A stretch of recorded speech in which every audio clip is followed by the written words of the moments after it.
Black tourmaline is usually called the ultimate protective stone. Pero paano ba talaga siya nagwo-work? Here's the thing. Wala talagang iisang sagot sa tanong nito. And that is the beauty of energy work. Hindi siya parang switch na on and off lang. Energy responds to you. Your vibration, your emotional state, your openness. Kaya iba-iba rin ang nararamdaman ng bawat isa sa atin. May mga nagsasabi, shield siya para siyang armor. Yung iba naman, grounding stone, nakakapakalma.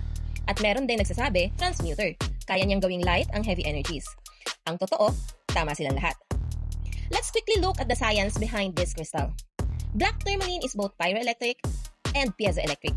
Ibig sabihin, kapag may biglang pagbabago sa temperature or pressure, nagkakaroon siya ng electric charge. Kaya literal, nakikipag-interact siya sa energy field sa paligid niya. Kaya hindi nakakapagtaka kung bakit ramdam natin na parang nag-i-stabilize siya ng energy.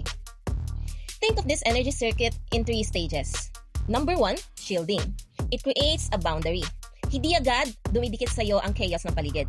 Number 2, transmuting. Yung mga mabibigat na nakalusot, sinasalo niya at binabago ang vibration into a calmer, neutral energy. Number 3, grounding. At kung may sobra pang static, ibinababa niya ang energy na yon sa earth. Kaya steady ka, hindi ka natatangay, hindi ka lutang. Shield, transmute, and ground. It is one whole cycle. So, does it feel different for each person? Depende talaga sa tao. Kasi kung grounded ka na, tourmaline will feel like a steady anchor. Kung easily drained ka naman, mararamdaman mo yung shielding niya. Kung empath ka, mas halata.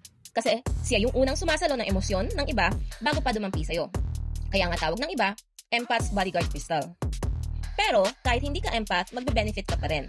Sa offices, crowded places, o kahit sa online world na sobrang ingay. Si Black tourmaline ay parang energetic noise cancelling headphone.